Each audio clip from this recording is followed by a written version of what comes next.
किसान भाइयों, आज की इस वीडियो में हम आपको बताने वाले हैं कि धान की रोपाई के कितने दिन बाद हमें धान की फसल में पहली खाद डालनी चाहिए और इसके साथ साथ पहली खाद डालते समय किसान भाइयों हमें कौन कौन से उर्वरकों को मिला करके डालना चाहिए, जिससे कि शुरुआती अवस्था में ही हमारी जो धान की फसल है उसकी जड़ों का विकास बेहतरीन तरीके से हो जाए। इसके साथ साथ उसमें किसान भाइयों फुटाव बढ़िया हो, हरियाली अच्छी हो। तो किसान भाइयों, इस वीडियो को पूरा अंत तक ज़रूर देखिएगा साथियों। आज आपको कंप्लीट जानकारी इस वीडियो में मिलने वाली है। साथ ही यदि आप हमारे चैनल पर पहली बार आए हैं तो दोस्तों सब्सक्राइब करके बेल आइकन को ज़रूर दबा लीजिएगा। किसान भाइयों, सबसे पहले बात कर लेते हैं कि धान की रोपाई के कितने दिन बाद हमें पहली खाद डालनी चाहिए। किसान भाइयों, धान की रोपाई के लगभग 2 सप्ताह के अंदर अंदर हमें पहली खाद दे देनी चाहिए। इस समय पर किसान भाइयों सबसे अच्छा समय माना जाता है। अब आइए जानते हैं कि कौन कौन सी खादों को हमें जो है कितनी कितनी मात्रा में डालना चाहिए धान की फसल में पहली खाद के रूप में। किसान भाइयों, भारतवर्ष में हमारे सबसे बड़े भूभाग में किसान भाई डीएपी का प्रयोग करते हैं फास्फोरस के लिए। तो यदि आप डीएपी डाल रहे हैं किसान भाइयों, तो डीएपी की जो मात्रा है आपको लगभग 50 किलोग्राम प्रति एकड़ के हिसाब से लेनी चाहिए।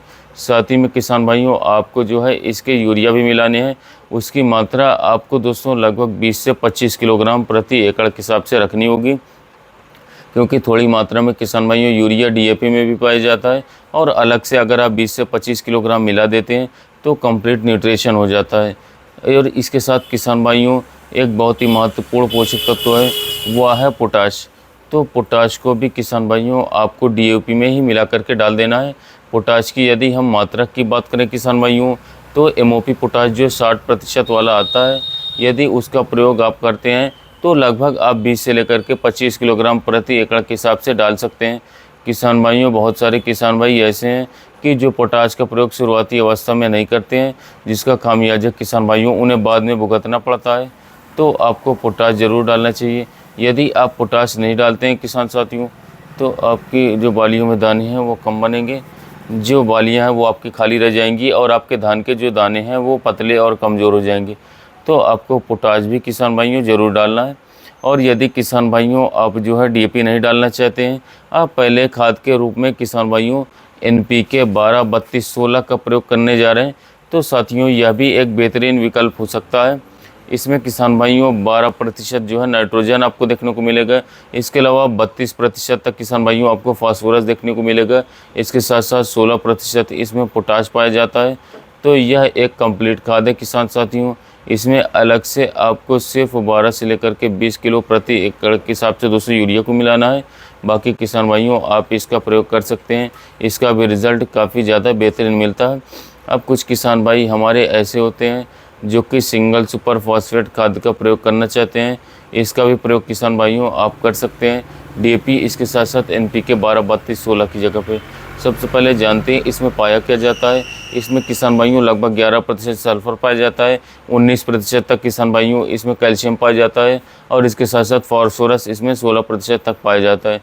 यदि इसका आप प्रयोग करें किसान भाइयों, तो इसकी जो मात्रा आपको लेनी है वो लगभग दोस्तों 2 बैग प्रति एकड़ के हिसाब से ले लेनी चाहिए।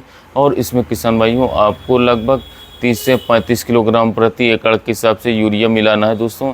और इसी में आपको लगभग दोस्तों 20 किलोग्राम प्रति एकड़ के हिसाब से पोटाश भी मिला लेना है। तीनों खादों का कॉम्बिनेशन जो है काफ़ी बेहतरीन हो जाएगा दोस्तों, इसको भी आप डाल सकते हैं। तो किसान भाइयों, आप धान की फसल में जब पहली खाद डालें तो आप इन तीनों कॉम्बिनेशन में से किसी भी एक कॉम्बिनेशन को मिला करके डालें अपने धान की फसल में। निश्चित ही दोस्तों आपकी जो धान की फसल है उसकी शुरुआती अवस्था से ही बहुत ही बढ़िया तरीके से विकास होगा, जड़ें गहराई तक फैलेंगी साथियों।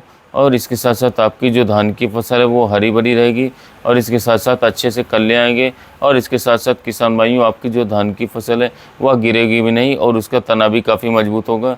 तो दोस्तों धान की फसल में पहला खाद काफ़ी महत्वपूर्ण रहता है कि हम किस समय पर सही समय पर पहला खाद दे रहे हैं कि नहीं दे रहे हैं, इसके साथ साथ क्या क्या दे रहे हैं, क्योंकि लगभग रोपाई से 20 दिन तक धान की फसल का बहुत ही क्रूशियल टाइम रहता है। यदि इस समय पर हम सही तरीके से मैनेजमेंट तरीके से फर्टिलाइज़र देते हैं, सही समय पर पानी देते हैं, इसके साथ साथ उसका ध्यान रखते हैं, धान की फसल का निरीक्षण करते हैं, रोग बीमारी से बचाते हैं, तो मैं 100% श्योरिटी के साथ कहता हूँ कि पिछले वर्ष के मुकाबले इस वर्ष काफ़ी अच्छे शानदार उत्पादन मिलेगा। आपके जो दाने आएंगे चमकदार आएंगे, आकर्षक आएंगे, आपको मंडी भाव अच्छा देखने को मिलेगा।